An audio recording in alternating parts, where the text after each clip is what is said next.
Tayo naman po ay dadako sa ating tour teaching today. Again, ako po yung naatasan for those na hindi nakakilala sa akin, si Brother Chris. Let's start with a prayer. Heavenly Father, thank you that you allow us to have a holy convocation, Panginoon. Naniniwala po kami, ako mismo, that you assign me here and for your own purpose to spread your word, and it will not fall on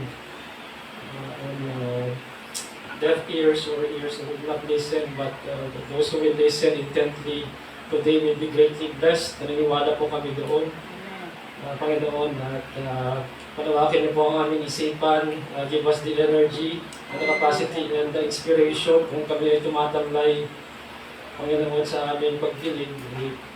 Kayo po ang bahala na magbigay ng inspiration at dagdag na ilaw at karunungan upang kami ay mas lalong dumikit sa iyo at sa iyo po dinat. Panginoon, i-bless mo yung ginagawa po ni Pastor Ike at marami pang sumunod sa Word of God.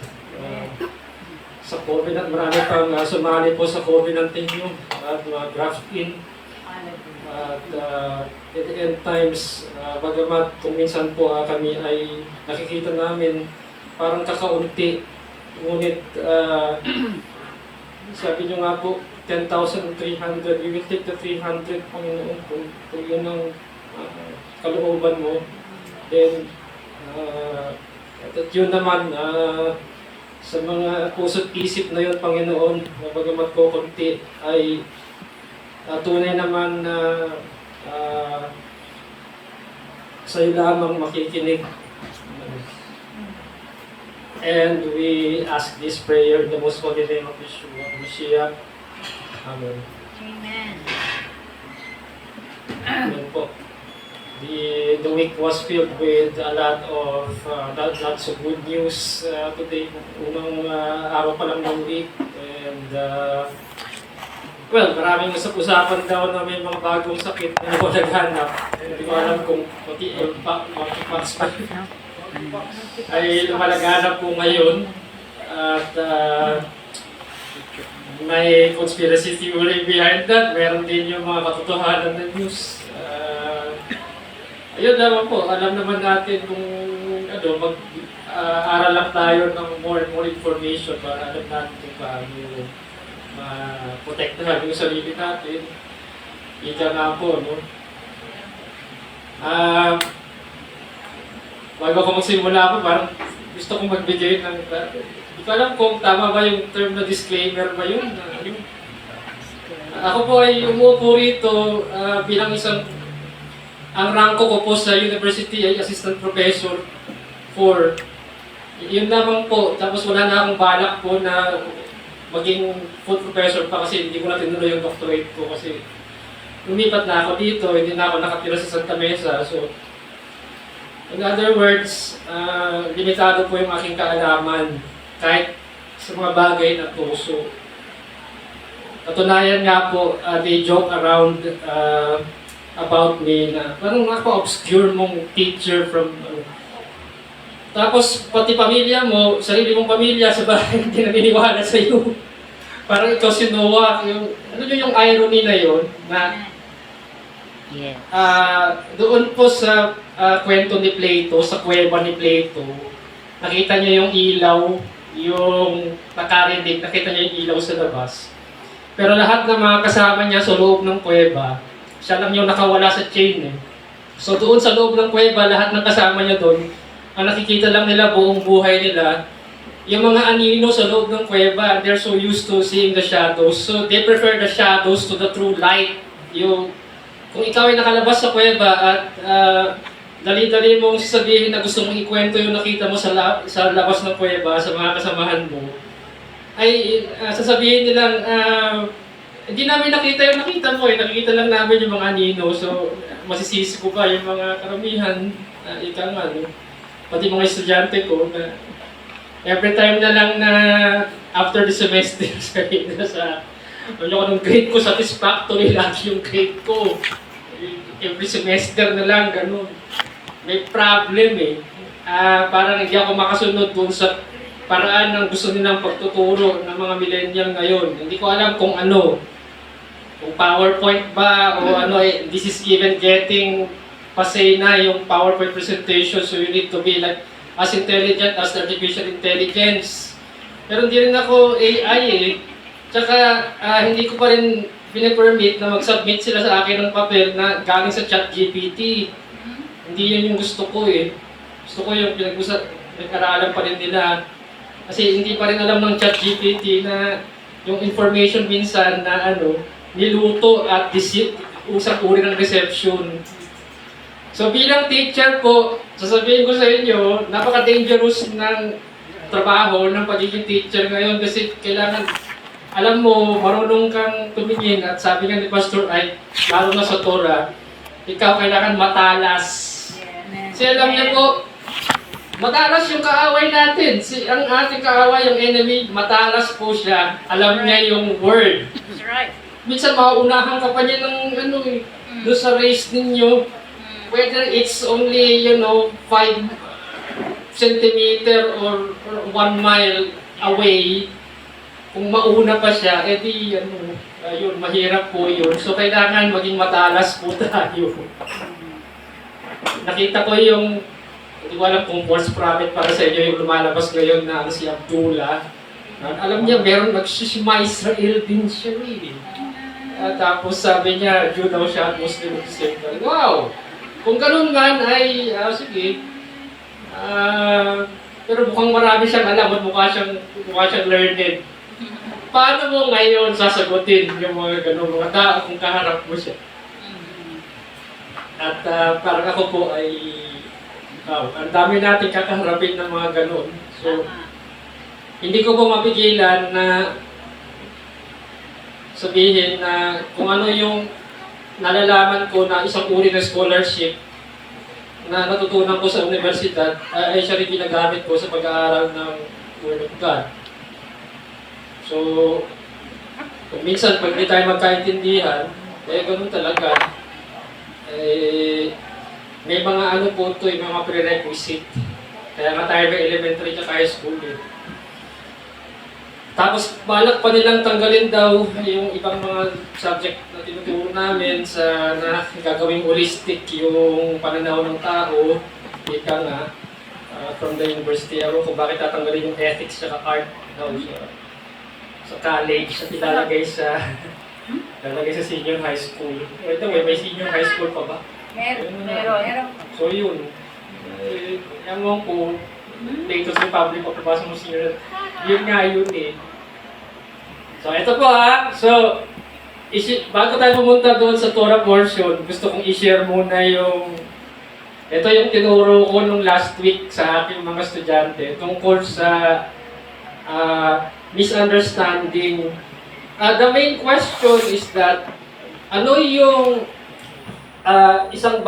mga bagay-bagay na kung minsan nakakapag-turn off sa mga tao kung bakit ayaw nilang magbasa ng Bible or mag-aral ng Word of God. Pati yung teacher ko sa Field of Religion, sabi niya, yung prayer ninyo, why do you say all those prayers? Do you really mean them? Or do you really just say those words? What are those things that really turn you off from the Bible? Ang contention ko po dito, ang Biblia po ay isang uri ng literatura na predates a lot ng mga later ng mga literature, including yung mga ibang references ninyo sa Gnostic theology, mga ganun. At napakarami pong archaeological evidence. At kapag pag-uusapan po natin yung literary at archaeological na stability niya bilang isang libro, ay nandoon po yun. Yun nga lang, okay, aside from the archaeology, as a literary piece, hindi mo siya maintindihan hanggat hindi mo inaral yung Hebrew at yung Hebrew mindset behind it, pati yung Hebrew culture. Take note po pati yung Hebrew culture. Di mo alam yung Bible mo, kung di mo alam yung kultura na pinagisnan ni Yeshua at ng mga, una pa, mga propeta. Alam mo kung bakit? Kasi pati yung, buti nga naaral namin ni tatay kung ano ibig sabihin ng, yung eye of the needle. Hindi pala yun yung sa karayom. Meron palang yun, sa gate ng papunta sa loob ng temple, may parang awang. Tapos sabi ni Pastor Ike, yung iba pang mga idiom. Papaano yan kung ang ordinary mong mambabasa, hindi niya alam kung ano ibig sabihin ng thief in the night, no? At yung their hour no one knows, and all other idioms na important. So yun, ibig sabihin po, kailangan maintindihan mo yung lingwahe niya, yung language game. Pero sa philosophy po, yung language game, parang yun yung limits ng mundo mo kumbaga. Kasi anything that makes sense doon sa system ng differences na napapaloob ka sa isang mundo, yun yung language game. Nagkakaroon ng sense yung mga bagay-bagay kapag naintindihan natin yung kabuuan ng lingwahe na yun, yung wika na yun, at hindi yun limitado sa spoken word. It has something to do with culture also. So language has meaning only in stream of life. Marami nang mga theories na lumabas, si Wittgenstein, si Heidegger, yung mga ganun na mga pinag-aralan namin. Pero yun lamang po, sa pinakasimpleng paraan ng magsasabi ko, pag hindi mo inaaral yung Hebrew language at Hebrew mindset, at hindi ka pala aral talaga sa kultura ng Hebraic, at sino si Yeshua, saan siya lumaki, paano siya pinopronounce yung mga pangalan niya, at bakit may ibang ibig sabihin yung 138.2 ng Psalms, mga ganun, ay talagang mananatili to tayo na parang nasa novice stage. So, una pa lang, when I met Pastor Ike, like how many years ago, noong 2015, ang unang sabi niya sa akin, kailangan aralin mo yung Hebrew mindset. Alam niya kaagad eh. So, marami po sa mga pinag-aaralan, maski sa kolehiyo, hindi nila alam yung konteksto na yun. So, ayan tuloy, nauuwi sa, okay, anong mangyayari sa'yo kapatid pag namatay ka? Ay, lalabas yung usok, tapos tutubuan ng pakpak si Lolo. Pupunta doon sa Kalawakan. Saan yun? Doon! Di pa nga alam kung saan eh. Basta sa ulap, tapos tabling sa ulap. Tapos, sabihin nila, magpa-praise and worship ka ng 24 hours a day, doon ditang boring naman. So, yung estudyante mo na makikinig sa'yo, sabihin nila, mas gusto pa pumunta sa impyerno na lang kasi nandun si Madonna at si Michael Jackson. At least ma-entertain pa ako, di ba? Kasi yung istorya mo, hindi entertaining yung istorya mo, so I have to entertain you, right? So, but the thing is, kapag ni-revive po natin yung Hebraic understanding ng millennial kingdom na nasa earth, mas magkakaroon ng respeto yung mga tao sa Biblia once more. Sana kasi all of a sudden, binalik mo siya sa mundong ibabaw. Nandito tayo ulit sa mundo. At lahat ng pangyayari na yun, lahat ng gagawin natin, lahat ng practical knowledge and application, sa mundo natin gagawin. None of the words of this law shall pass away until the heaven and earth shall pass away. When shall it pass away? Probably it will not pass away. It will be renewed because the New Jerusalem will be upon a renewed earth one day, sa 8th day. And because a lot of people don't understand the language game, that misunderstanding leads to confusion, and that confusion leads to disrespect. Pati yung mga teacher na katulad ko sa panahon natin, hindi na po nire-respeto.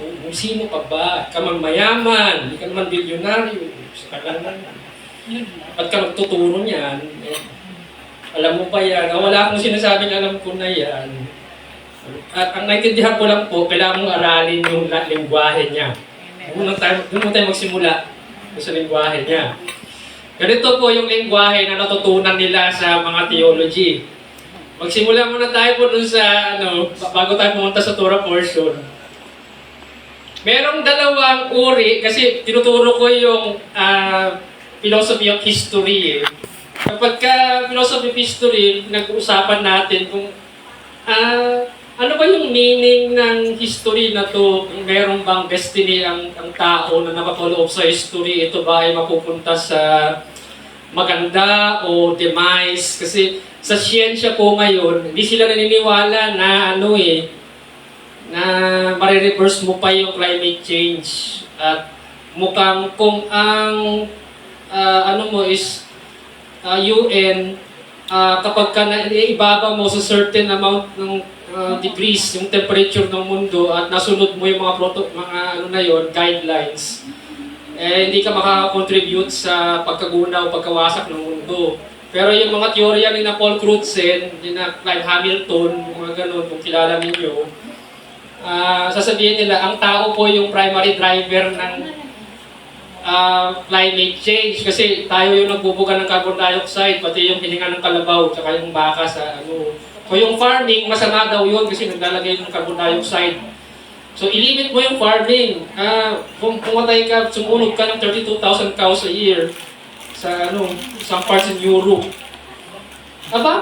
Dahil doon sa bagong relihiyon ngayon, ang daming sumunod. Hindi na yung nagagawa ng relihiyon. Sumusunod ka sa mga bagay na nonsense. Yun yung relihiyon po natin sa Pilipinas. Kaya ang daming nonsense. Dahil sa relihiyon. Example, namatay yung lola mo, tapos magro-roam around daw yung kanyang kaluluwa for 40 days dito sa lupa. Huwag kang maglagay ng bakya sa bibingan sa kabaong niya kasi baka mamaya bigla mo marinig na lang. Lumalakad na yun. Ang reference nila ay sa Bible daw. Kung sandali lang pag binasa mo yung Gospels, di ba? Wala naman. When Yeshua roamed around for 40 days, he was already resurrected. So may katawan siya, di ba? Hindi ba Doubting Thomas, come and feel my side. Di ba may katawan siya nun? Yes. Nahawakan na. So anong nonsense yun?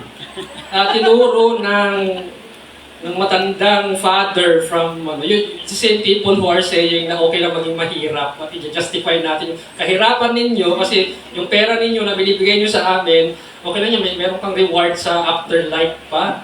Yung ganun, no? So, balik tayo dito. Yung daw time sa Bible, sabi nung nabasa kong libro na si MC Lemon, Philosophy of History, kasi tinapel niya sa pang-apat na chapter yung tungkol sa Judeo-Christian influence to history. Ang time daw ay sa Bible medyo linear. Alam niyo kung bakit? Kasi meron siyang point ng destiny o merong destiny ng tao o merong end point siya, no? Kasi magkakaroon ng kingdom. So after all, everything that happened in history, at the end of all that, merong kingdom na magagawa. So yun yung pinaka-destiny niya, pinaka-end point. Ang hindi nila mo alam, dahil Western yung orientation nila, merong cyclical na part ng Bible. So, ang tinuturo ko sa students ko ngayon, which is now a synthesis dun sa nabasa ko at yung natutunan ko kay Brother Dumon at sa Torah, both are present in the Bible, both cycles, kasi meron tayong sabbatical jubilee cycles every 7th year, every 50th year. At nagsacycle yung every Shabbat. At meron ding linear, kasi meron din siyang end point. Hindi ko alam kung anong term na ginagamit ng mga scholar dyan, dun sa end point na yan, pero destiny daw yan eh. So both, meron siyang elemento ng cyclical at linear. Sa Greek po, ang tawag sa cyclical na yan ay kairos. Ang tawag sa linear ay chronos. Minsan yung kairos, ina-associate natin sa opportune time.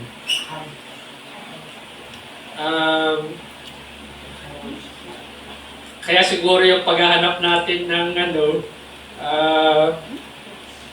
kahit nga yung paghanap natin ng Goshen, for example, parang napapaloob sa cycle kasi kung luluubin ng Panginoon, God's time yan eh, God's opportune time. Hindi yan yung napaloob sa linear na kailangan this year, ito, sa ganitong oras, ganito.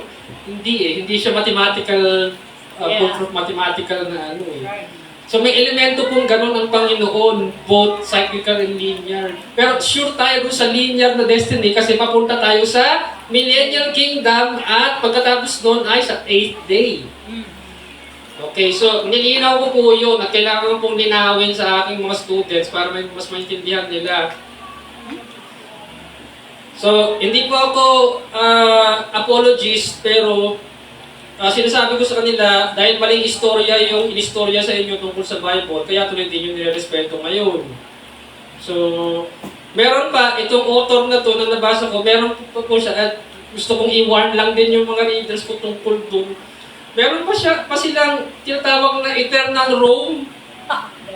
Bakit eternal Rome? Bakit di mo binasa yung scripture mo? Maaring galing sa linya ng Katolisismo yung eternal Rome na yun kasi may isang brand ng Katolisismo po na naniniwala daw na ang kingdom that is to come is yun yung continuation ng papacy since 1st century dahil ang unang pope daw ay si Peter, Simon Peter.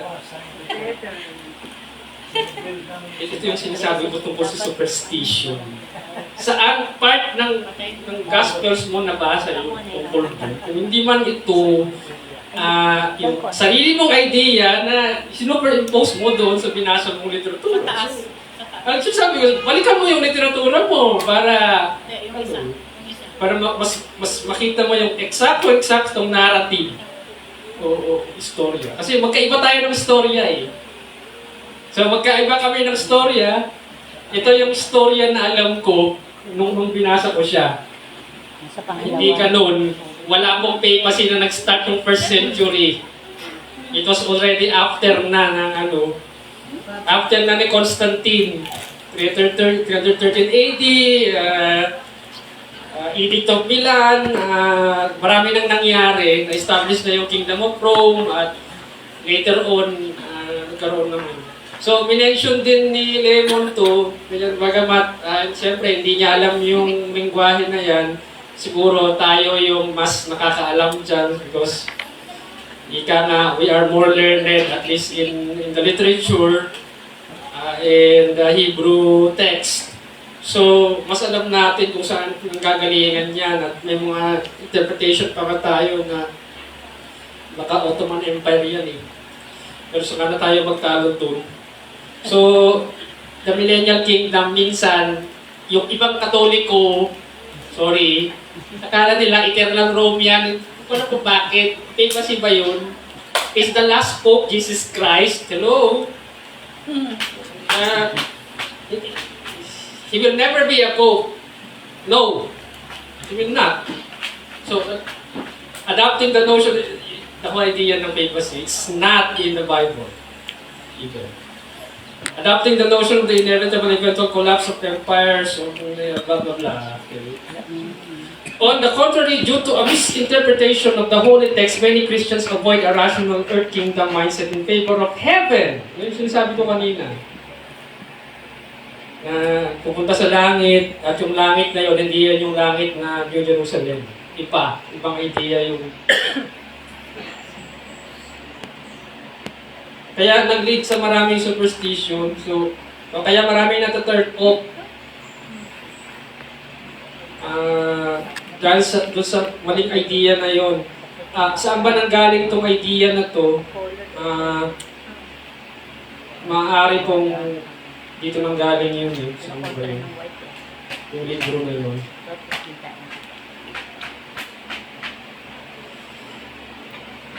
Collection siya ng mga works. Ito, kinulek lang nila ng mas nauna po yung Torah kaysa sa mga collection ng Gnostic theology na yan. May isa akong nakita dyan na chapter ng the creation of the world.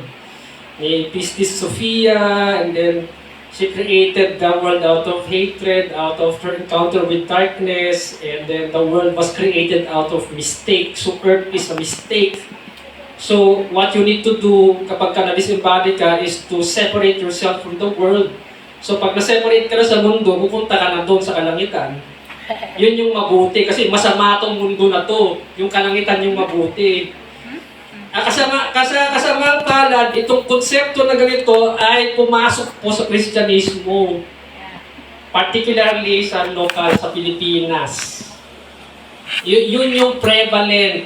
Take note, yun yung prevalent. So, ang laki ng trabaho natin na baguhin yung ganong mga paniniwala. Correct. Ganong mga superstition.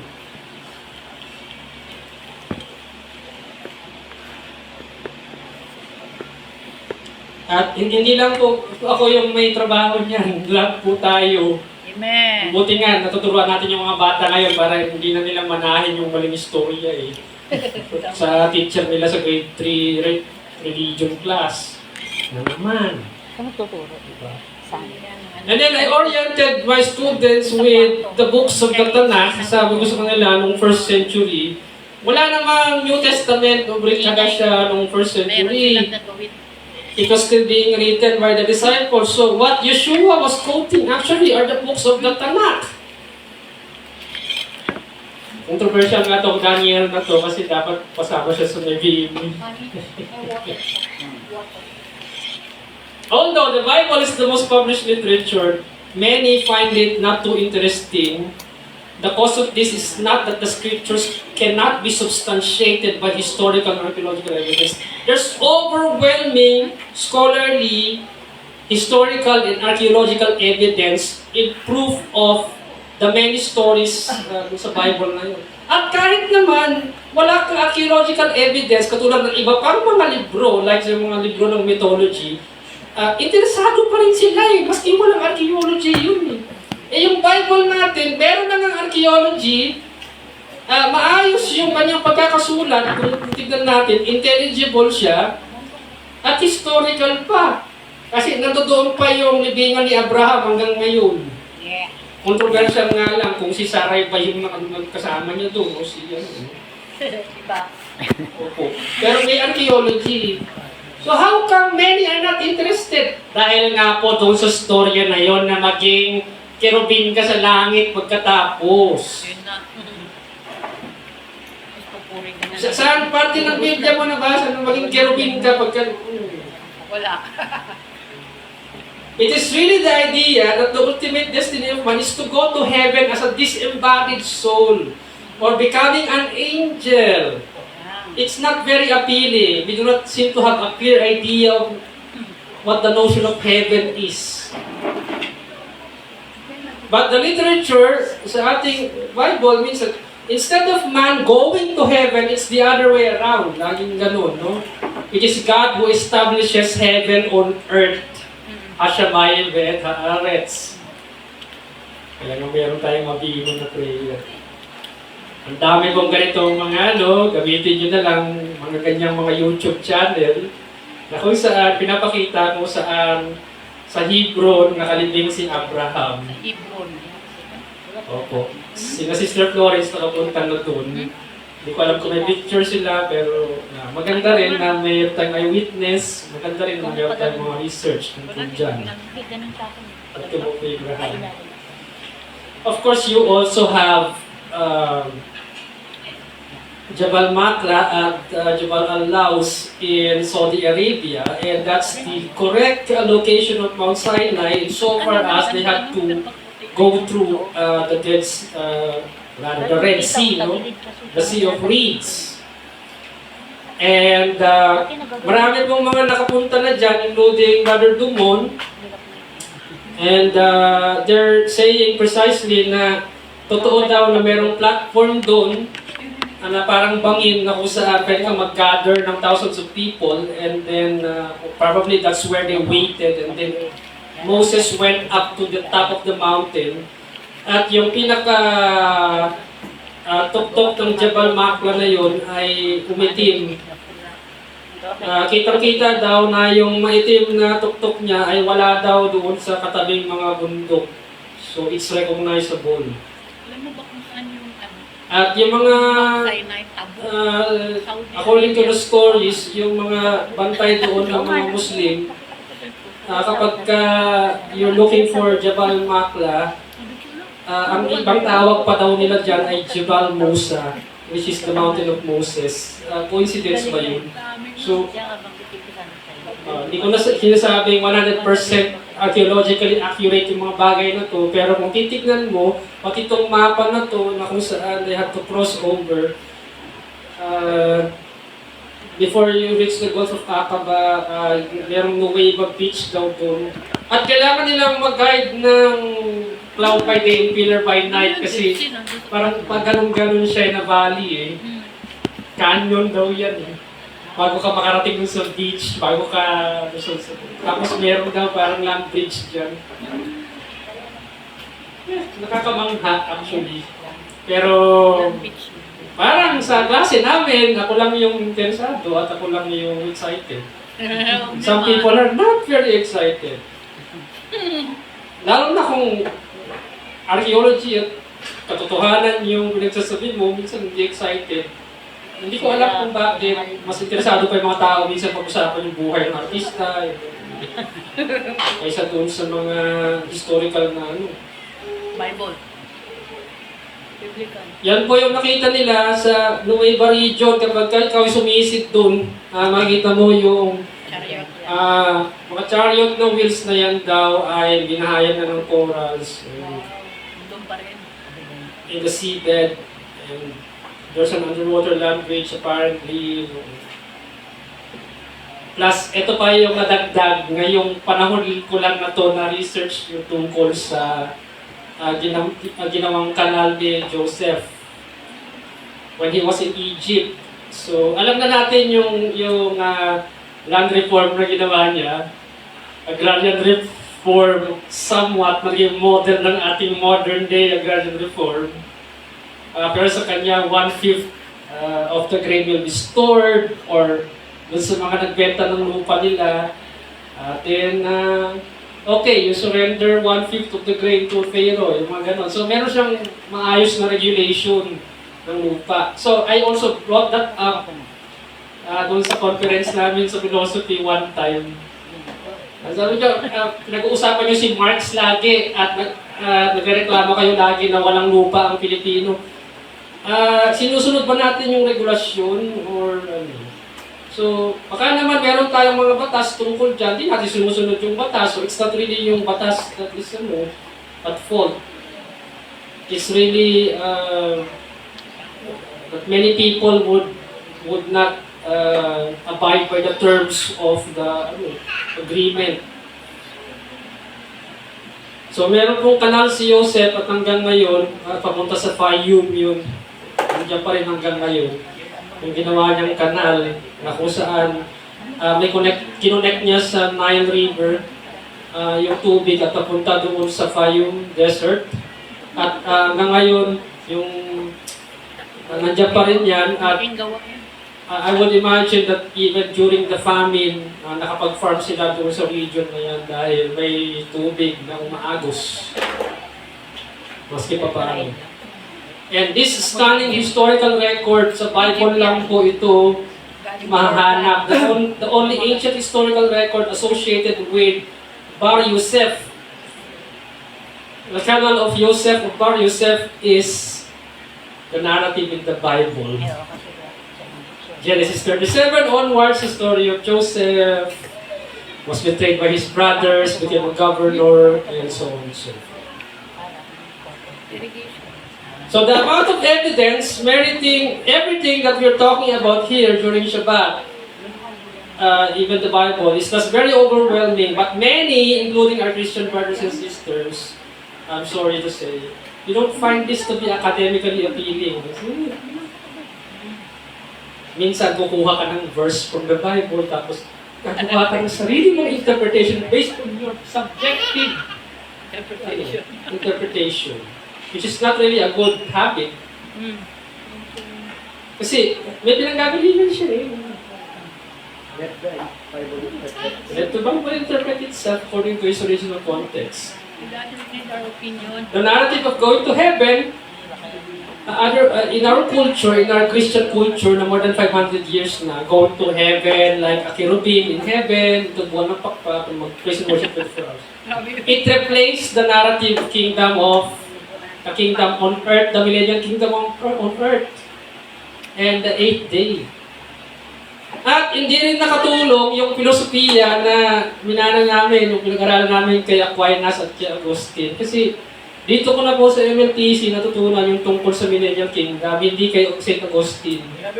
Merong libro si St. Augustine na City of God, pero hindi naman niya i-explain yung City of God na ito ba ay to be established on earth or kasi sasabihin niya this is different from the earthly city. Sabi niya, explain please. Nakarating na siya doon.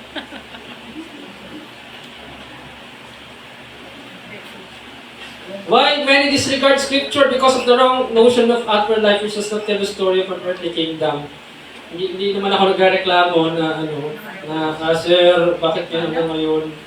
Parang ang kunti yata nakikinig sa iyo at pakunti ng pakunti. At parang yung mga bunga mo ay Ayaw nila ng Bible. sabi ng Panginoon, kung magkakabunga ka naman, ay siguro yung halos kapareho mo na yung wavelength ng isip. It's not the quantity, it's also, by the way, the quality of minds. Right. Alam nyo kasi, itong religion na to na nagdulot ng ganitong idea na maging kerubin ka sa langit, later on yung ganun, ito yung exactong intellectual incapacity. Ito nga yun At bakit nangyari ito sa Christian country tayo, 80% Christian, bakit nangyari ito? Gross incompetence among many Bible teachers and scholars. Mindset kasi sila. Not Hebraic. Ang lumabas, nakakatawa to nung tinype ko yung kerubin Tagalog talaga. Parang, hindi ko alam kung sa Pilipinas na invento to itong konsepto ng kerubin na ganyan itsura. Kasi yung kerubin sa Bible, yung totoo, nakita nyo yun? Yan yung gusto mong wasakin yung di ba? Yung unenlightened na isip na yun. Bakit hanggang ngayon, gusto mong manatili dyan? Pwede ko naman gumanon. Amen. Gusto ba ng Diyos na dito lang tayo manatili? O gusto niya lumawak pa tayo? Katulad ng paglawak na, akala ko ba isa kang puno na nasa gitna ka ng river, sabi ng Psalms, and you will give birth in time. Of course, the punong kahoy will have many fruits and it will, di ba? It will prosper in terms of its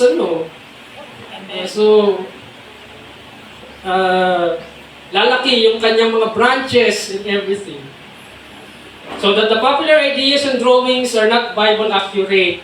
That's one problem. That's one thing. Another problem is the idea that human beings are destined to become childlike angels. Like kerubin ng cute. That's another problem. At yan yung pumapatay sa interest ng mga kabataan na magbasa ng scripture. Gusto nila si Cupid. Stupid Cupid. Tubig Cupid. Ano ba yung tawag ko? Intellectual paralysis. Wow. Nakagalit yun dahil, wow, I'm a scholar and I live in a country where there is such a culture and I no longer belong here. Panginoon, bossing, asan yung tuturuan ko? Asan na sila? Yun yung tanong ko lagi. Minsan gusto ko nang sumuko. Ayoko na kayo magturo. Hindi, kailangan mong gawin yung commandment yan, boy. Sabi niya sa akin. Kung hindi mo gagawin yan, sinong gagawa niya? Merong material blessing, whether we bless in case. Especially when you talk about the kingdom of God, there's material blessing. Amen. I'm telling you, it's guaranteed.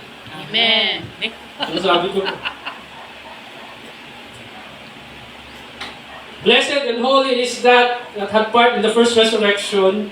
On such the second death had no power, but they shall be priests of God and of Yeshua, and shall reign with him 1,000 years. And the context of Revelation 20 verse 6 is here on earth.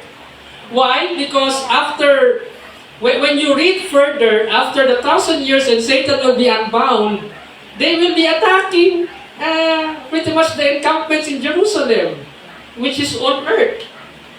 Just in case you're not reading chapter by chapter completely. Kasi yung iba fragments lang ang binabasa eh. Hindi complete is, well, by the way, kung scholar ka, hindi kompletuhin mo.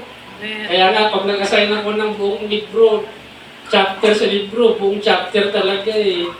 Maski na 20 pages, yung 20 pages hindi pa matagalan. Paano yun? Alangan namang, ano ba tayong class ng generation? TikTok tsaka Reels tayo. Hanggang 3 minutes lang yung kaya ng attention span mo. Ganun ba ka, ano bang, anong klase ng isip? Ibig sabihin, sobrang dami na bang na-absorb na aluminum from the, wala kung anong mga bakuna o mga chemical na nilanghap natin na nag-shrink yung Whosoever therefore shall break one of the least commandments and shall teach men, so he shall be called the least in the kingdom of heaven. Saan po mangyayari ito sa earth? Problema ba kung Jew ka o hindi? No. You will not have, your being a Jew or not being a Jew has no bearing, walang effect yun doon sa position of prominence na ibibigay sa iyo. But you shall teach men the commandments so that you will have that sa kingdom. You will be called great in the kingdom. Part po ito ng aking YouTube channel na yung Imagining the Kingdom. We are appointed positions and roles in the kingdom. Excited pa ako noon. Ito sa ngayon 32 subscribers. Yes, it's laughable and it's almost like at least may subscriber. so talagang yung iba binibili ng AI yung channel nila, di ba? At least may 32 ka, kasi hindi zero. Tama. Ayos. Alright, this is a nice website, Never Thirsty, like the Master Ministries. What will the earth be like in the Millennial Kingdom? Pagdating ng Millennial Kingdom, ano pa talaga? Mahaba yung storya ko nung Sukkot last year tungkol dyan.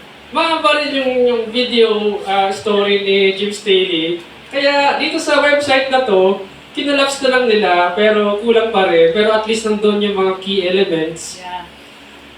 Example, Daniel 2 and Zechariah 14, Yeshua will rule all over the earth. The law will come forth from Zion. Amen. Joel 3, Micah 4, Zechariah 14 and 16. Christ will rule the world from Jerusalem. Yeah. And then Isaiah, highway of holiness leads to Jerusalem. Worldwide peace will exist. Ito yung totoong peace on earth, may shalom. And the king will be a shepherd. And peace will exist among the animals. The lions will lie down with lambs. And even the small boy can play around with cobras. Hindi nakatatakutan yung mga cobra na yellow daw yung belly. Sinasabi ni Kuya Marvin kahapon. Peace between animals and mankind. And the earth will be filled with the knowledge of God. And never again shall I be frustrated like this that I am anymore. Because in that time, ang dali ng mangaral. Sana nga tawagan pa rin tayo para mangaral noong time na yun sa mga pinaka-remote regions ng mundo. At parang process po ito. Ang na-imagine ko po, proseso siya eh. Kasi may mga tao pa rin na kailangan ng pangaralan. Pero pati yung pag-expand ng knowledge patungkol sa Diyos, paano mag-expand? Siyempre, yung pinaka-favorite natin dito, yung agrarian utopia. Yung vegetation will flourish. Ito yung kinikwento ni na Joel Richardson. It's a very nice way of telling the story si Joel Richardson when he says, I'll be inviting you in my vineyard. will be drinking the finest wine. So may lakayin po doon, pero yung sabihin yung lakayin, eh, kasi parang baka sabihin na naman, ganito, ganyan. No? Meron, pero of course, it's not for the sake of drunkenness, it's for festivity and it's for sharing brotherhood and camaraderie and friendship. And we'll be drinking the finest. So, ibig sabihin, magkapaligsahan. Wala yung mga walang kwentang paligsahan. Ang paligsahan lang siguro dyan ay who will be making the finest wine out of the vineyard. Wow. Kasi bawat kapitbahay mo may sariling ubasan. Ganun. Vegetation will flourish, don't worry. Wow. Saan nakalagay yan? Isaiah, Jeremiah, Joel, Ezekiel. Believers will enjoy long lives, Isaiah 65. Suffering will cease, Isaiah 29, 65, 23. Kaya pag nawawala na tayo ng pag-asa, basahin lang natin yung mga verses na yan at papansinin niyo po, lahat ng yan ay nasa Old Testament. Nasa Tanakh. Wala sila sa New Testament. So, ano yung sinasabi ng ibang mga brothers and sisters natin na hindi na natin kailangan ng Hebrew at hindi na natin kailangan ng Old Testament. Kasi may New Testament na and the New has replaced the Old na naman. Diba? So, unbelievers will still be allowed to transgress yung, not allowed, but there will be a window wherein there's a learning process still happening, I guess. Never mind kung pre-tribulation rapture ka or ang focus lang natin ay ano ba yung endpoint ng lahat ng ito kundi yung Millennial Kingdom. 2045 magsisimula yung Millennial Kingdom. 2033 to 2045 was our waiting period. Hindi ko alam kung anong mangyayari doon pero proseso na yan sa preparation for 2045. So 2033 is our anticipation of the day of resurrection on Shavuot. And then, after the 1,000-year reign is eternity. New Jerusalem descending upon the earth. Kaya nga may drawing na ganyan eh. Of course, magde-debate na naman tayo kung ano talaga ang shape niya. Hindi ko talaga alam. Baka nga hindi cube eh. Baka hindi rin pyramid. Hindi ko alam eh. Baka doon. Pero may earth. Hindi mo tataka, may earth to. The earth becomes my footstool. So it's all about earth. Diba? Eretz. The kingdom will be upon the earth. Diba? Yeah. Abino siya masyamayim, ikadesyon ka. Tabo malbot ka. Kaya masyamayim, bet hangangets. May it be upon the earth as it is in heaven. So the heaven will be upon the earth. Yeah. What part of it don't we understand yet? Why do you hate the earth so much? Because you're more excited to read about the Gnostic theology, which came, by the way, later than the scriptures, Yeah. with questionable authors and beginnings. And sometimes when the book is so popular and more popular than the Bible, even if the Bible is the most published one, some other texts will be more popular, and movies like the Da Vinci Code, for example, or mas popular yung mga ganung works eh. Yun yung mas babasahin ng masang Pilipino. Bakit? Kasi yun yung exciting eh. Pag hindi mo alam yung storya na totoo tungkol sa Millennial Kingdom at sa 8th day, paano ka ma-excite? Wala. It's not exciting. Ang alam mo pa rin hanggang ngayon, maging anghel. Wow, angel! Hindi ka maging anghel. Maging banay Elohim ka pa nga eh, sabi niya. Yes, amen. You will be called my sons and daughters. What part of it don't you understand? May Israel. Diba may lecture tayo na tungkol doon sa banay Elohim. Ayun yung natin, destiny natin. Okay, ito yung sinasabi ko kanina na teorya sa siyensya ngayon. Si Paul Crutzen at si Clive Hamilton, may sinasabi silang Anthropocene. Because of the Industrial Revolution daw, nung pumasok tayo sa time ng Anthropocene, yung tao na daw yung primary driver ng climate change. Tapos ang destiny ng tao sa storya na yan is At dahil tayo yung pag hindi tayo nagbago ng ating mga habits, bili pa rin ng bili ng mga gadgets, gamit ka pa rin ng gamit ng carbon dioxide and greenhouse gases, ganun. Pati farm ka pa rin ng farm kung saan pati yung methane and gas na binubuga ng mga hayop mo, yung mga ganun. Pag hindi mo binaba yung level, siguradong magugulaw ang mundo. At tao yung may kagagawan. Yun yung sabi nila, tao yung may kagagawan nun. Well, is that true? Perhaps, if you can really prove the science that, but it's something like this Pag lahat ganun ang syempre, Ang Bible talks about many changes, but many of these climate changes in the climate are brought about by curses. Di ba ganung perspective? Ibang perspective yun eh. Kaya may environmental change, may mga bagyo at natural disaster, hindi dahil sa we're awaking Mother Gaia, no. It's because of the curse. That's right. See? Punishment. Siyempre, yun yung tinuturo sa inyo, di ba? Brother, sa anthropocene to eh. Sa college. Walang renewal to. We cannot stop the bullet train from, so it will, the earth will grind itself to a halt one day. It only takes, the next 1,000 years is very crucial. Pag nagunaw yan, hindi wala na. Tapos, dahil nga, minimension nila si Gaia dito, di ba, meron sila sa Earth Charter yung bagong 10 Commandments of the Environment. Tapos meron pa silang Gaia dito. Imposible hindi relihiyon to. Sabi ko, yung ginagawa namin sa Torah, hindi relihiyon. Kayo yung may relihiyon. Sabi ko sa mga scholar, yan o, relihiyon nyo yan eh. Uli. Parang namang di ko alam. At lahat ng yan, kontra talaga sa tinuturo natin. Ano yung totoong solution sa climate change? Mag-sabbatical year ka, kapatid. That's right. Do not sow or reap.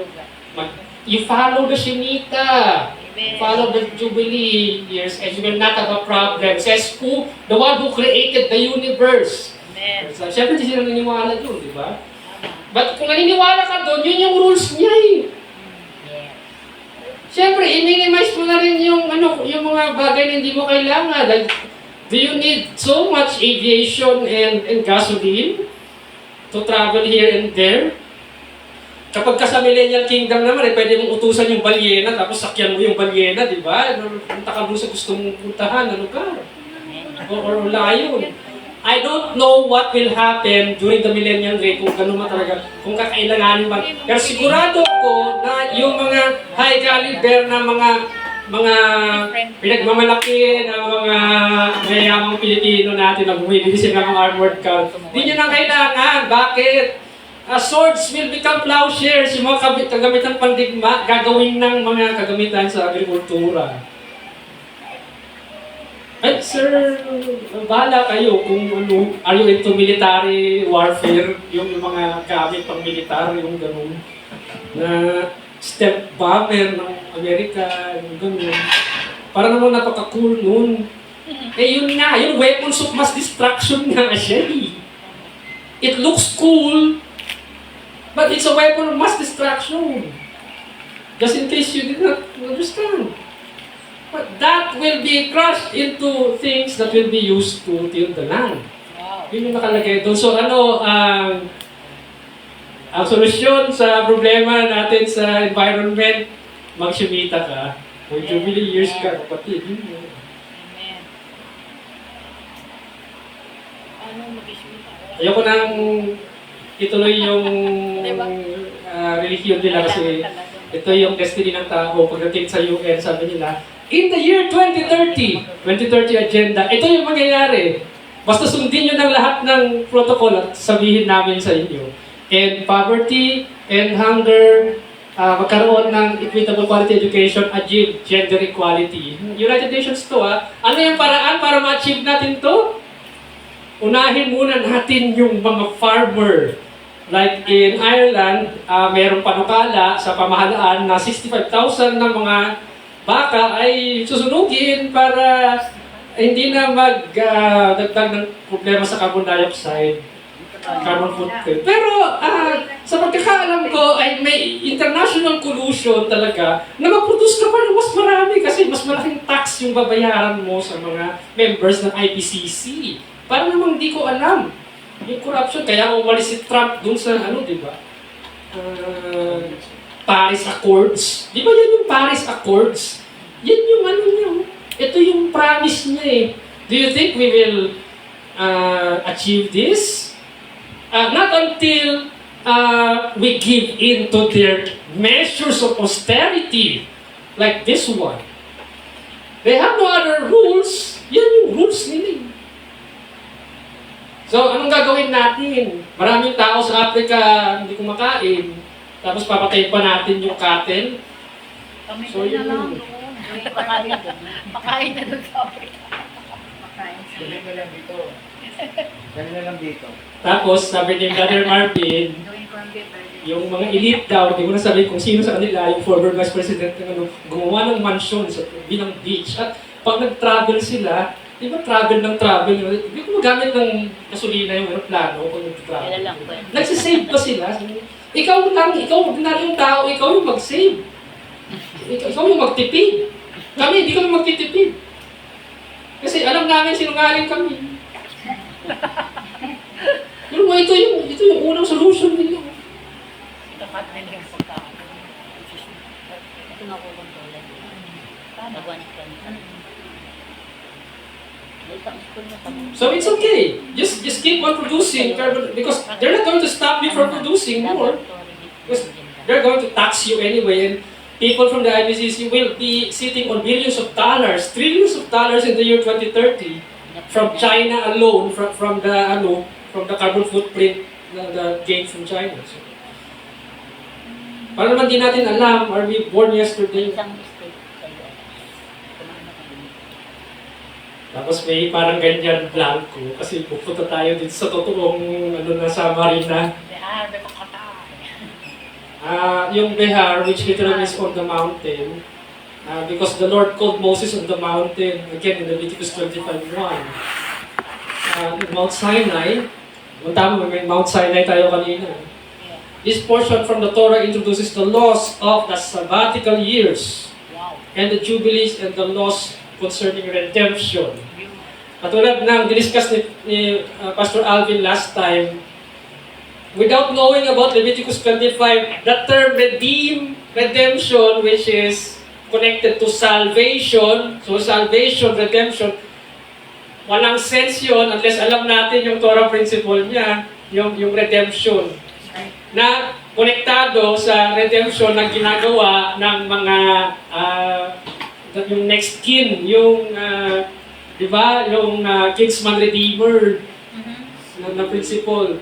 Without knowing about the kinsman redeemer, can you make any sense of the term redemption at all? I don't think so. So, ayan, mas master tayo kasi sa ibang mga kapatid natin pagdating sa mga bagay na yan. Sana. Kaya nga, practice to eh. Hindi rin ako masyadong praktisado kasi 1 week philosophy yung tinuro ko, ngayon ko lang pinasa ulit, pero umaga. So, pagkita-gitara pa ako eh.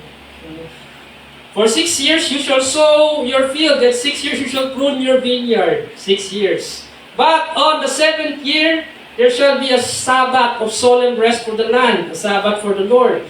You shall not sow your field or prune your vineyard. Bawal magtanim, bawal din mag-harvest on sabbatical year. You shall not reap what grows of itself in your harvest or gather the grapes of your unrest vine. The Shabbat of the land shall provide food. So, pwedeng kumuha basta for personal consumption for the entire family. You're not going to harvest and then sell it to the market afterwards. Yung buong field mo, hinarvest mo, bawal yun. Kukuha ka lang ng kailangan mo for food. Okay? And for your cattle and for the wild animals also, for you to feed them. Just in case you have cattle, then you let them eat the grass, of course. All its yield shall be here for food. Tulad ng sinabi ko sa inyo kanina po, instead of listening to yung sa World Elite ngayon tungkol sa kanilang solution, dahil it seems like even their solutions are questionable. Kasi how on earth can we, paano ba tayo na hindi natin makukonsume yung carbon dioxide? Kasi yung carbon dioxide, part na yun ng talagang lumalabas sa mga alagang hayop. Tapos, kailangan pa ng mga halaman yun to grow. Oo. Fertilizer din naman. So, hindi ko alam kasi parang may may hidden agenda Patingin ko lang. At ang nakikinabang, sa isipin nyo lang natin, ang nakikinabang doon sa buong sistema ng mga World Elite. Kasi nga, katulad ng sinabi ko sa inyo kanina, ano yung unang solution nila? Hindi naman sila yung magtitipid, yung magka-cut down ng carbon emission. Tayo naman yung mauuwi. Nasasabihin nilang mag-cut down ng carbon emission. Pero ano yung solution natin as Torah, people? This will solve a lot of problems. Follow the Shemitah, the sabbatical years, and follow the Jubilee years. Kaya nga po, practical po ba ito at connected po to sa... Let me emphasize this again. Is this practical knowledge? And is this connected with agriculture? Yes, it's connected with agriculture because it's a rule na wag kang magtanim, wag kang mag-harvest. Yung pagpigil mo na magtanim at mag-harvest during the sabbatical year and Jubilee year, yun ay isang uri ng action. Pag nalaman mo yung principle na yun, pag tinuro mo yun, ibang-iba yun Ibig sabihin, it's a call for action to be refrain from doing so on a sabbatical year and Jubilee year.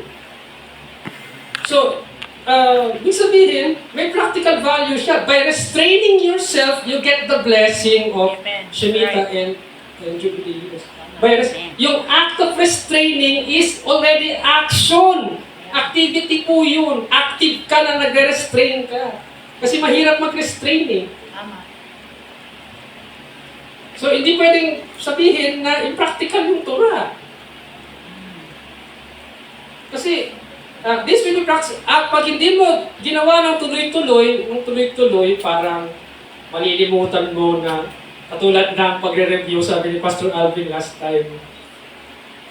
Pag mag-review ka lang bago yung exam, ay hindi ka nag-dress rehearsal bago yung exam ng isang linggo, then mas maganda kung 1 week before, then 5 beses mong inulit-ulit. Pagdating ng exam, wala ka nang magagawin. Mag-basketball ka na lang. Mag-gitara ka na lang sa umaga. Kasi hapon yung exam mo, for example. Kasi yun yung sense ng dress rehearsal. Dress rehearsal, when you're doing the commandments as a dress rehearsal, is a dress rehearsal. It's you're acting upon how you were commanded to do so. Amen. So it's a call to action. That's right. You shall count 7 weeks of years, and we are even to count our days. 7 times 7 years, so at the time of 7 weeks of years, you shall give 49 years, and you shall sound the loud trumpet on the 10th day of the 7th month. And you shall consecrate the 50th year. Ito yung mangyayari sa 50th year. Proclaim liberty throughout the land and all its inhabitants. Sa Leviticus 25 po, ang rule kapag year of Jubilee, 50th year, 50th year sa ating calendar po dun, no? Ang rule talaga dyan is, when each of you shall return to his property, each of you shall return to his clan. Ibig sabihin, pwede mong ma-reacquire yung property. Yeah. Depending on how far are you from the Jubilee year, you can reacquire it at a cost, no? And halimbawa, you were sold as a slave kasi nung kapanahunan nila, no? Ibabalik ka sa sarili mong family, Right. sa yung tribe, sa With yung the clan. Yeah. At may bayan pa, may ano pa, bigay pa. Okay, you shall pay your neighbor according sa verse 13, no? according to the number of years after the Jubilee, he shall sell to you according to the number of years for crops. Anong pong ibig sabihin? Ano na-imagine ninyo doon sa interpretation? We need Bible interpreters. You shall pay your neighbor according to the number of years after the Jubilee. Maganda rin na kapag nirephrase natin yung statement na yan, pwedeng sabihin na you shall pay your neighbor according to the number of years remaining. Halimbawa, one Jubilee, next Jubilee, ilan pa yung remaining na years before the next Jubilee? Mas mataas ang value nun. Kapag you're moving towards the next Jubilee na, lesser at lesser na yung value nung binentang lupa. Ibig sabihin, pwede niyang bilhin, pag binenta niya sa iyo yung lupa niya, as you move towards the Jubilee, lesser and lesser na yung magiging value ng lupa na yon. So you are to sell it Kasi babalik during the succeeding years, no? Pales ng pales. Hanggang sa, kung 1 year na lang before the Jubilee, pwedeng magkano na lang yung lupa, 100 pesos na lang. Kasi babalik din naman sa iyo. Kaya, konti na lang yung I think the same rule goes for the selling and buying of slaves. Sa'yo na ulit. If the years are many, kung marami bang years yung remaining before the next Jubilee, you shall increase the price. But if the years are fewer, you shall reduce the price. So, kung nakuha niyo yung logic nun, ibig sabihin, as you move towards the Jubilee, the next Jubilee, pales ng pales yung value nung binenta sa iyo, so you have to sell it at a lesser and lesser price. May price reduction as you move towards the Jubilee. Parang ganun. So, ang best na panahon ng pagbenta ng lupa, kung gusto niyang tubusin yung lupa niya, kung gusto niyang ibenta rin, pilitin mo siyang bilhin siya on the first year para mataas yung value. Hindi. Not on the year before the Jubilee, parang ganun. Pero syempre, hindi naman pwedeng pilitan. Kung wala namang ibibili, pero kung kaya niyang i-acquire yun, pwede. Kung kaya niyang bilhin yun at that cost. Pero mataas pa kapag on the first, second, third year. So, you'll have to wait until the next Jubilee, sabihin mo gano'n, so that I can reduce the price. Pero, that's how it works. Kung katatapos lang kasi na Jubilee, pantay-pantay. Pantay-pantay. Hindi na kailangan ng... Siguro pagka malapit mo lang siguro yung Jubilee. Mga 10 years. Kasi if the years are many still, sabi dito, you should may increase pa. Pero kapag few na, mag-next Jubilee na, Babalik na sa may-ari. Kasi imagine kung katatapos lang isang Jubilee cycle. Hindi sa uli na yung lupa. Wala nang mahirap ng pantay-pantay na kasi. So siguro, mga 40 years, ayan, siguro magsisimula na yung utangan. Kasi merong nandalugi sa negosyo, that time. Pero kaya yung mga ano na yun, mga senaryo na yun siguro na pero at least alam natin yung rules para alam mong gagawin. At least, whatever the value of the land will be, kung ilang magkano per square meter, sa ngayon, Depende sa kahit lugar. dito, kahit rights na lang, Depende sa yung square lugar. meter mo patas pa yun ng patas. So, sa The rules still not apply, pero mag-apply yun sa millennium. Millennial Kingdom apply yan. Oo. Pumasok ka. And in all the country you possess, you should allow a redemption of the land throughout the millennial kingdom. So let him calculate the years since he sold it and pay back the balance of the man to whom he sold it and return his property. But if he does not have sufficient means to recover it, then what he sold shall remain in the hand of the buyer until the year of Jubilee. Hindi ko na kailangan Tagalog siguro. In the Jubilee, it shall be released and it shall return as his property. Para, kasi ang sistema po ng mga elite ngayon, pag bumili sila ng lupa at hindi nila isi-solid sa original owner, kanila na talaga yung perpetuity. Pati yung mga utang, ma-write off lahat ng utang on the 58th year. Sa sistema pong pananalapi ng mundo ngayon, hindi po ngayon kasi pag nagka-utang ka this year, at least sa IMF at sa World Bank, ang tawag doon, hocus pocus yung banker's arithmetic, yung onerous debt. So dahil nga floating exchange system, kaya nilang i-manipulate yung exchange, yung interest rate. So yung interest na yun, depending on the interest rate, next year and the succeeding years, ganun, pwedeng palakihin yung utang mo, panubuhin pa, mas lalo, no? Kahit mabayaran mo na this year, next year, meron ka na namang utang. Kapag umutang ka, tapos parang sabilitan pa yung pag-utang dahil tatakutin ka na hindi ka naman masusurvive as a country kapag nag-close economy ka, parang gano'n. Pero ang balak talaga ng mga elite is to disregard the Torah. Why? Because they want your country to be in debt, in onerous debt to perpetuity. So, para halos naniniwala na ako na ang nagka-guide sa kanila, hindi talagang Panginoon, mga ano yan, mga principalities yan. Alam nila, may knowledge sila na ganun, alam nila yung Torah principle, they know, the one who knows the Torah principle is also, at the same time, the most dangerous because he knows the very principle to use para circumnavigate niya yung law to the extent na ma-disregard niya ito. Habang yung rest of the population, nandito yung knowledge na hindi nila alam yung Torah. So, helpless. If you don't know the principle, knowledge is power, then that resorts to helplessness. Yan na naman, katulad ng superstition kanina. Mananatili tayo doon sa karunungan na pag namatay yung tao, punta ka sa langit, maging kirumi. Parang ganun na naman, all kinds of superstition. Ang religion na hindi nakatulong kasi yung religion, ang ginawa niya is, yan, maging ignorante ka for the rest of your life para madali kang kontrolin kung sino yung mas nakakaalam.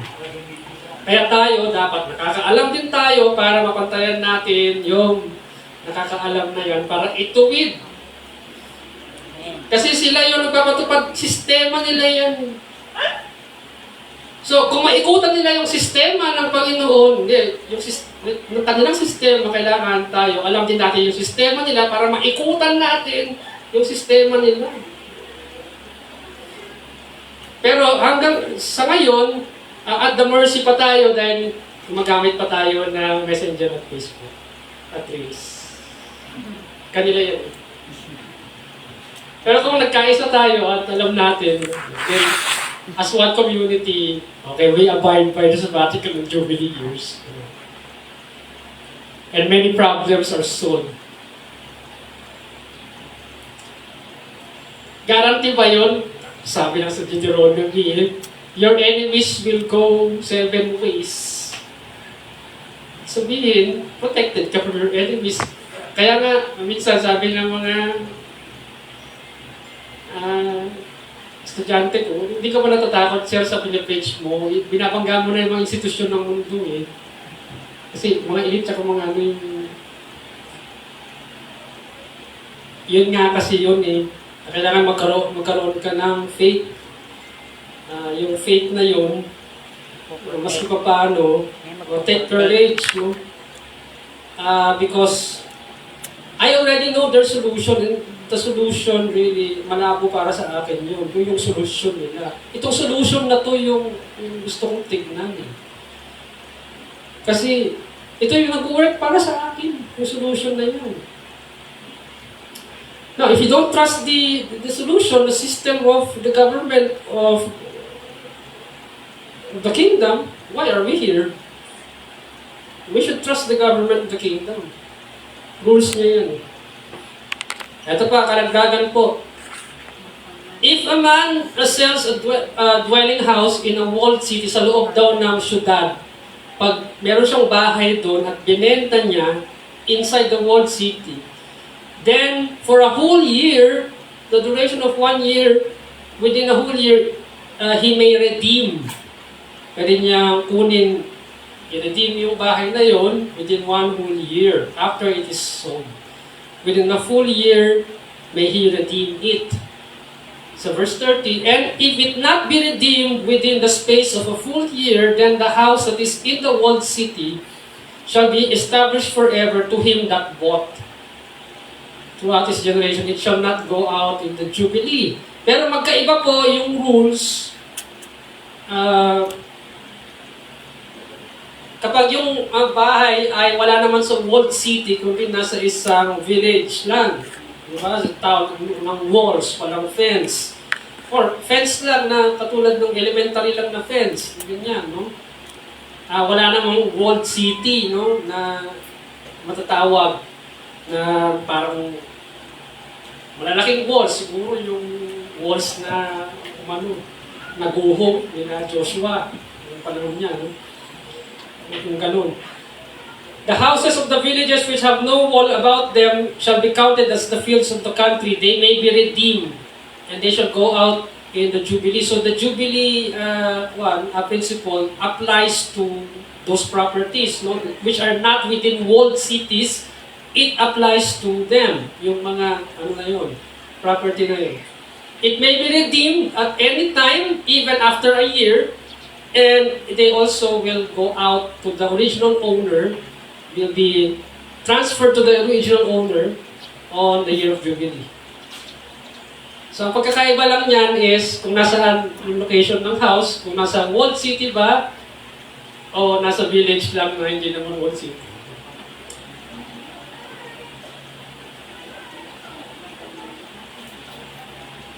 Hindi ko alam kung anong exact explanation nito. I'm not questioning the Lord's intention dito, pero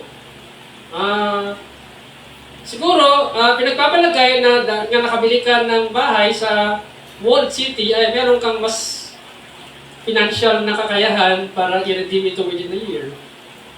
Samantalang pag nasa village, siguro property na ganito, or kubo, or maliit na lang, settlement.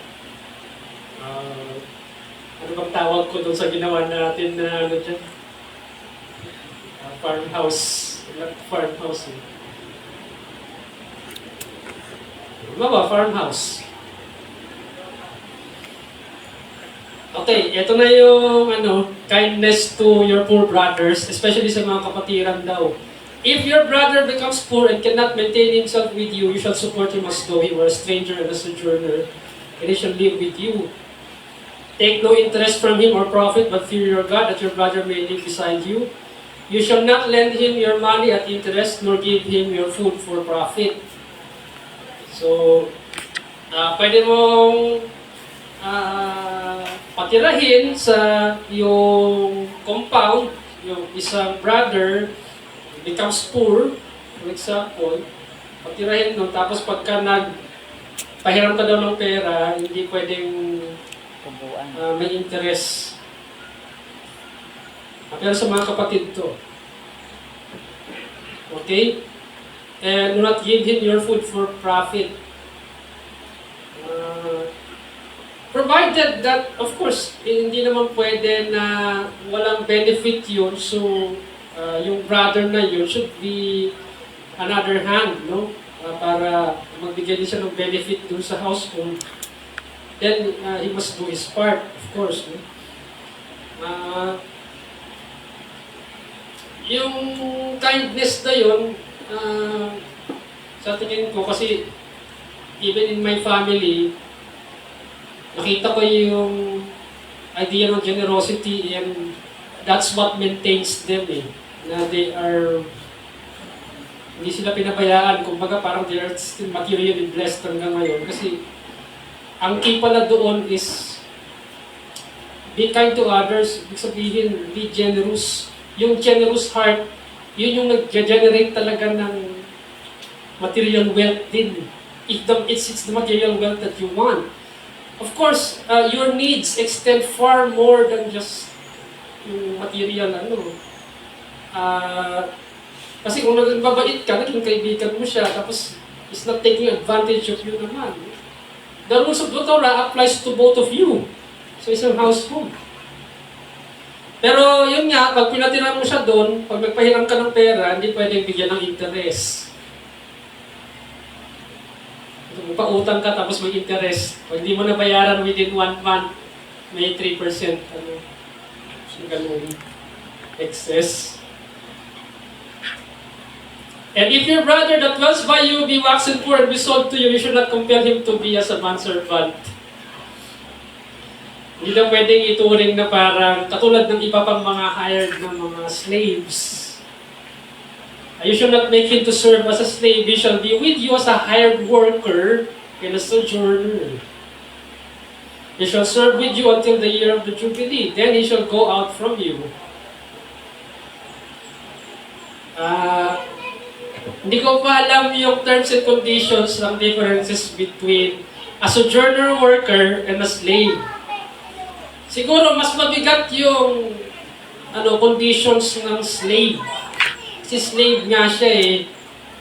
So, yun yung kasama mo na sa lahat na ng gawain. No? Pero pwedeng hired worker, siguro may mga benefits siya na hindi katulad ng slave. Hindi ko pa alam, I'm still trying to investigate, but perhaps one benefit is when you lend money, you cannot compel that person to pay you back at an interest. O he shall serve with you until the year of the Jubilee. Kaya katulad din ng mga rules for hired slaves, he shall go free on the Jubilee year. And he shall go back to his fathers. Sa mga kapatid yun, kapatid sa mga... ito yung Kingsman Redeemer na paborito natin. Just to connect with Pastor Alvin's discussion, alam na natin yung story ni Boaz for Ruth, for example, no? But merong may types and shadows dito. So, Boaz for Ruth and Yeshua for all mankind. So, Yeshua also is our Kingsman Redeemer. At naging kapatid ka niya, naging kapamilya ka niya, dahil binili ka din niya ng dugo. Yan, no? Naging kapamilya ka tuloy niya. Naging part ka ng covenant eh. Nagpasakop ka sa kanyang covenant. So definitely, parang tinuturing ka na niya ng family. So, why on earth will I not redeem my own? So,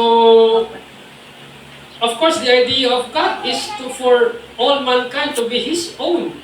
To be His own family. Parang ganun. So I should redeem by my blood. At hindi lang pera na pinambili ng lupa yung niya, sariling dugo niya yung ginamit para ma-redeem.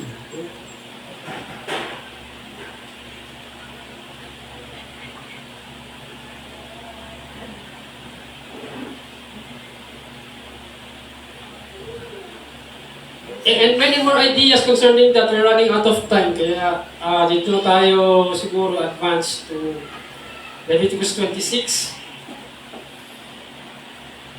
Ano lang naman po, in-investigate ko lang din yung mga blessings naman for obeying the sabbatical years and Jubilee years. Katulad din ng sa verse of the Torah, it says here, if you walk in my commandments and statutes, I will give your rain in their due season. So may ulan, may blessing, sabihin, tutubo yung abundance ng lupa. And the land will yield its increase. So importante na maulanan yung lupa para tumubo yung pananim. And the trees of the field shall yield their fruit. So pag na-obey natin yung Shemitah, walang magugutom kasi tutubo yung prutas from the trees of the field. Your threshing shall last to the time of the grape harvest. And the grape harvest shall last to the time for sowing. So hindi maapektuhan yung harvesting and sowing, ibig sabihin, even if there are no farming during the Jubilee year, Shemitah year, may guarantee na 10 times more yung yung harvest niya, sabihin yung abundance. And you shall eat your bread to the full and dwell in your land securely. So, meron ding security dito. So part of the blessing for obedience is to live in the land secure. Sabihin, wala kang masyadong magiging problema pagdating sa mga tagalabas. mga kaaway, no? Of course, I will give peace in the land. Pero kapag yung Panginoon yung nagbigay ng peace, you can assure that this is a fuller measure of peace. Hindi lang to for 1 week lang, for 1 month. Full measure. Parang meron kang peace of mind. Yung ganun, no?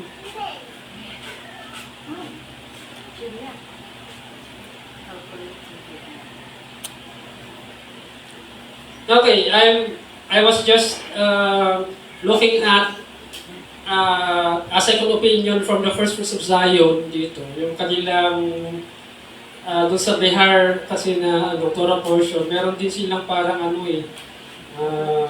hindi portion summary, yung parang investigation din. Kinonect nila doon sa no one knows the day or the hour. Kasi pag nag-count tayo, we are commanded to number our days. Ang isang pinapatungkulan ng you are to number your days is to count the number of years para ma-observe mo completely and faithfully yung Jubilee at yung sabbatical years. No?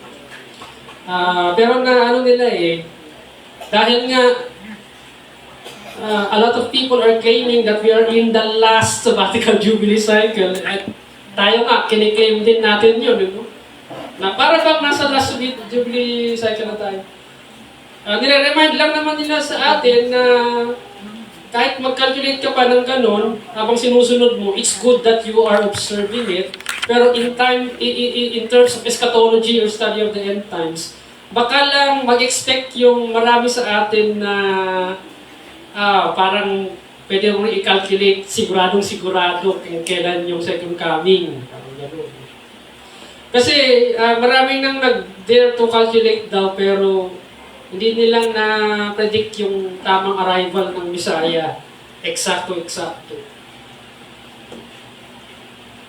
So another place is Daniel's prophecy of 70 weeks has been used for both Jewish and Christian eschatologists to calculate the time of Messiah's return. And many Bible scholars have been searching the scriptures for clues to calculate years and days regarding the coming Messiah, katulad ng pagbibilang. Pero definitely, parang nakikita ko na may kinalaman na yung idea natin ng muling pagbabalik based on the counting of the days and years. Magkaka-idea ka, pero hindi pwedeng parang maging foolproof na you can never be wrong. You could be wrong and you can be proven right when you already get there. So things change. Like, may question ba kayo tungkol doon sa... Alam na natin yung, yung idiom no there are no one knows. Kasi may kinalaman talaga sa Piece of Trumpets hindi.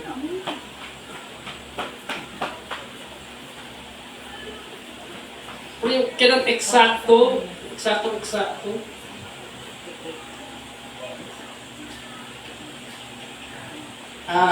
Lahat ba tayo dito po, ang pananaw natin ngayon ay nasa last days na tayo, nasa end times? Amen. If it's not the end times yet, then what's the point for prophecy and there's no point in analyzing the sabbatical cycles, even the statutes and commands?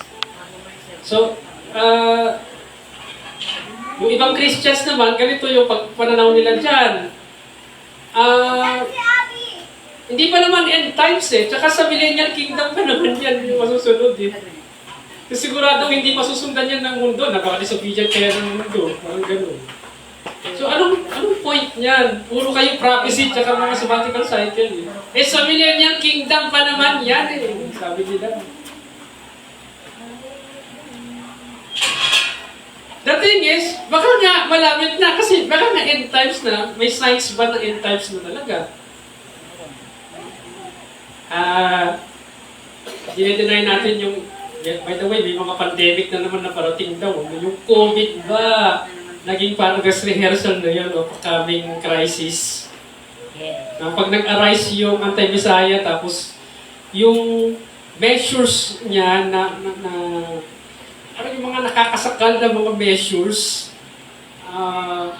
Hindi ko question yung ano eh, kung if you took the vaccine or not, nasa iyo yan eh. It's your free will eh. Pero kapag ka naging grave coercion na, tapos napunta sa lengguwahe na, ikaw kasi unvaccinated ka, so ikaw na yung number one threat. Yung ganung lengguwahe, yun na yun eh, na parang ang nag-compare nun is a kind of politics ng grave coercion na magsasabi na kailangan mong sumunod sa protocol ng WHO. Yun eh. Tapos, yung local na solution mo, hindi papansinin. Marami pong mga measures na ginawa nung time ng COVID na inapakan yung ating number one, yung personal autonomy, our ability to think for ourselves. One, because of the kind of coercion that happened. Number two, yung non-maleficence in medicine.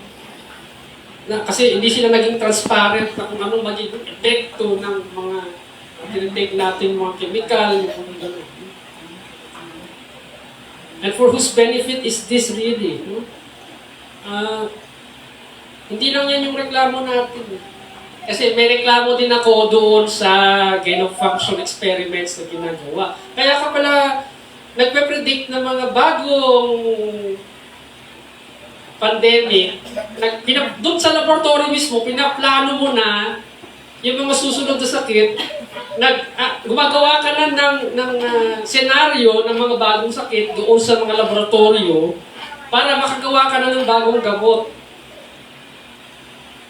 I-deny pa natin yan ay may mga nag-leak na nung kay Pau Pau, di ba?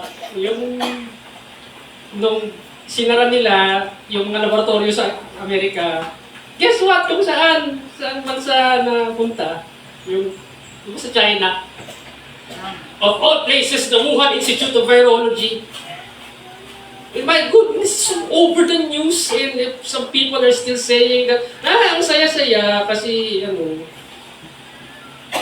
na-predict ng AI yung paano gumawa ng vaccine. Kaya, 9 months lang yung development ng vaccine dahil sa AI. Palakpakan natin yung AI.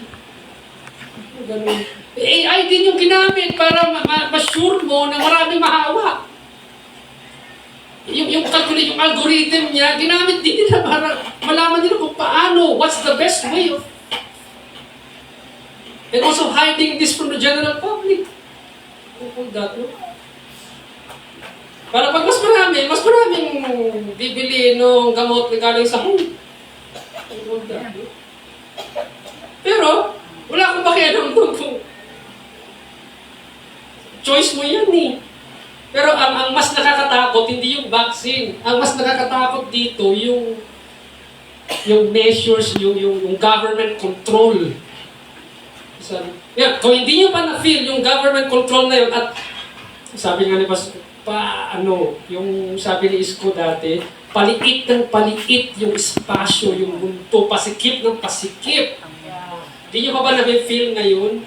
Isang uri din ba ng pagtanaw yan na parang nasa last day na tayo kasi we feel like we're helpless against government control?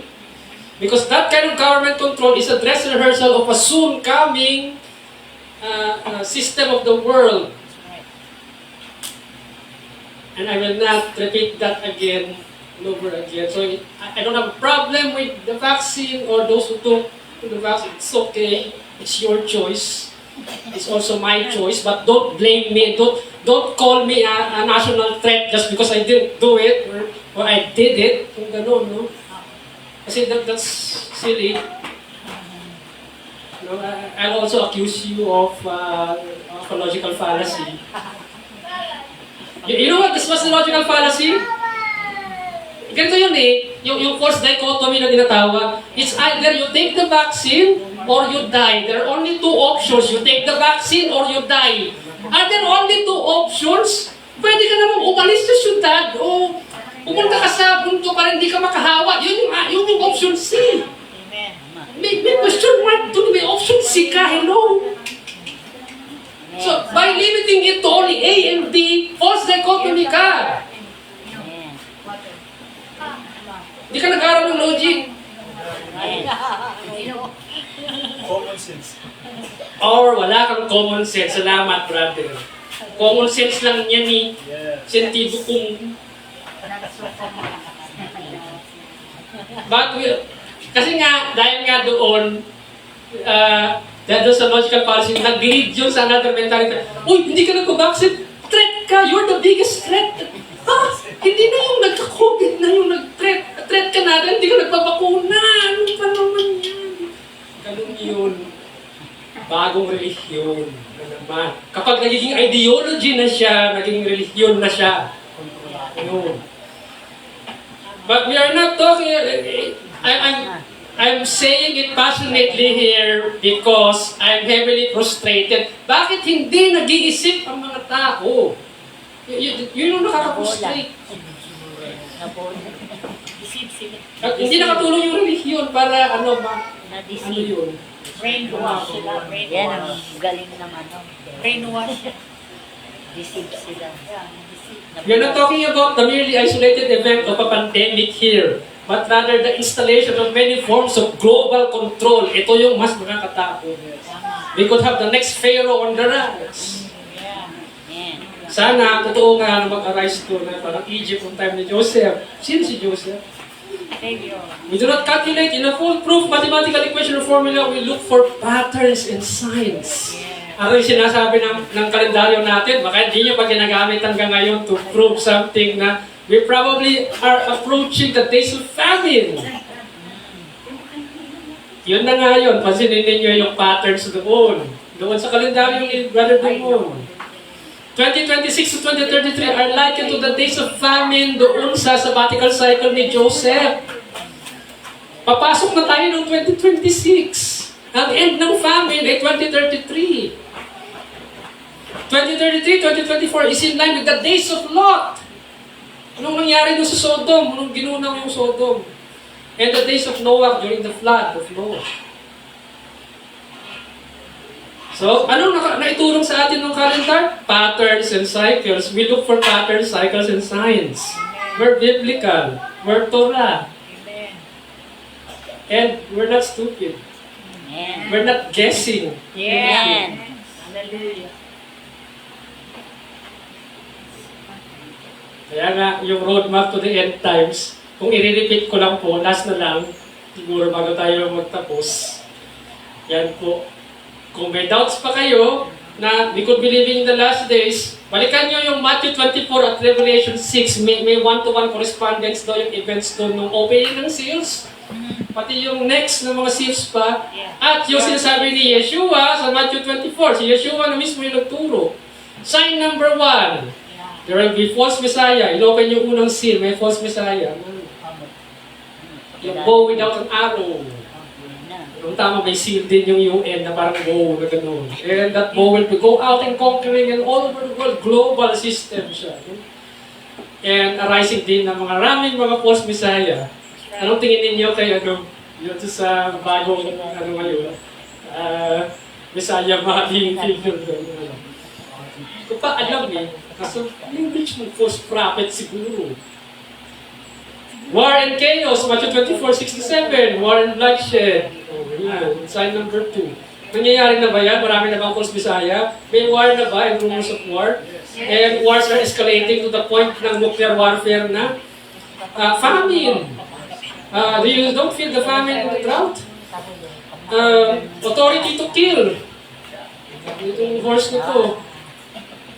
Matthew 24, some of you will be killed, some of you will be put into prison, okay? Wala pa siguro ito, pero di ba pwede sila gumamit ng mga measures na kapag hindi mo ginawa yung sinasabi namin, hindi ka nag-cut down sa carbon emissions mo, hindi mo sinunod yung sinabi ng WHO or ng local mo ng health sector, ay meron ka, hindi namin mapapatawad. Yung mga ganun. Pwede kang tanggalan ng lisensya. Yung mga ganun sila eh. Parang authority to kill din yun kasi, yun eh, biopolitics, yung parang yung aspeto ng buhay mo na ganun, ilalagay nila sa alanganin. Yung aspeto ng buhay mo na ganun. At di mo sila susundin.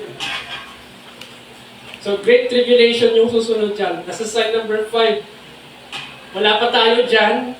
Maaaring sa 2030 pa yan. Or even, baka mas earlier. Pero it's a tribulation thou never before seen from the world. So, if all the other signs are already present, for sure we are next in line. This is our favorite sign, of course. This is just before Yeshua shows himself, his face clouds.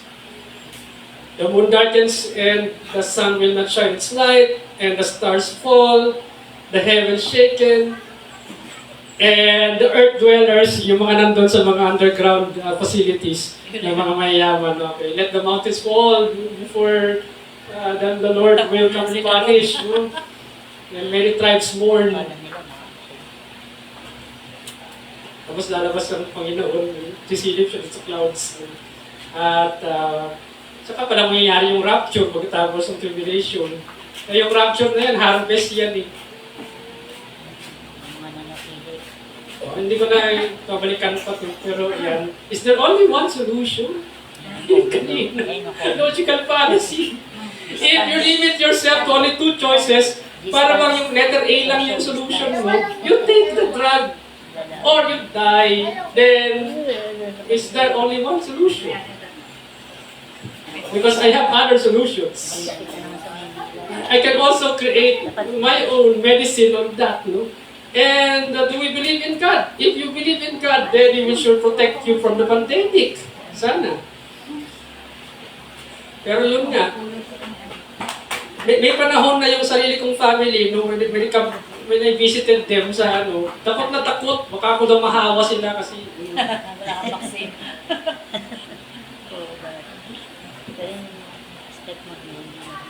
that's the end of the slide. Salamat.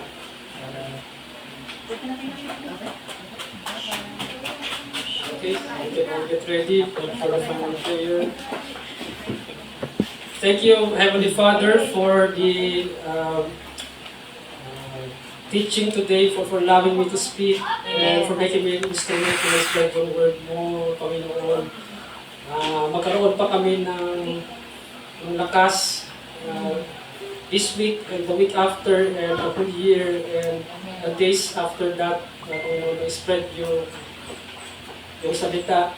At yung salita na ito, mag-manifest yung blessing at yung solution na yung nabanggit na yung salita ngayon. And Panginoon, yung covenant mo ang masunod at hindi yung covenant mo ng mundo. Yes. And it's very easy for us to fall into the trap of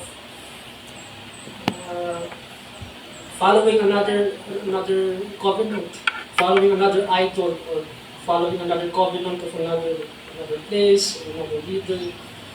But make us faithful enough Amen. Hallelujah.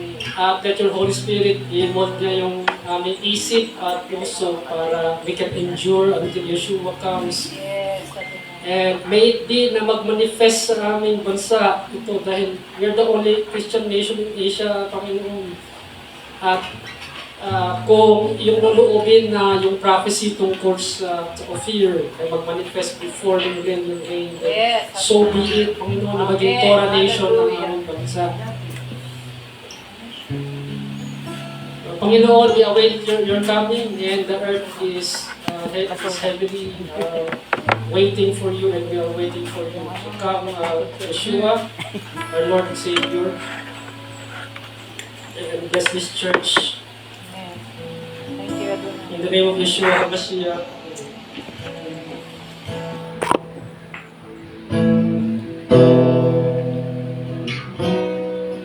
Let's get ready to sing. I receive the blessing.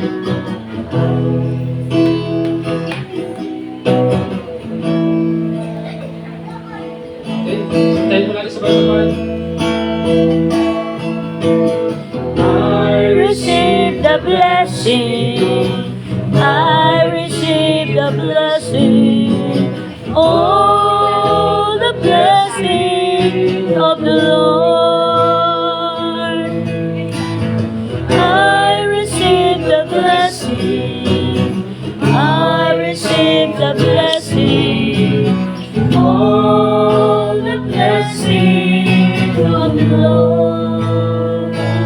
natin yung blessing. Yung mga company around the world, You Facebook. receive the blessing.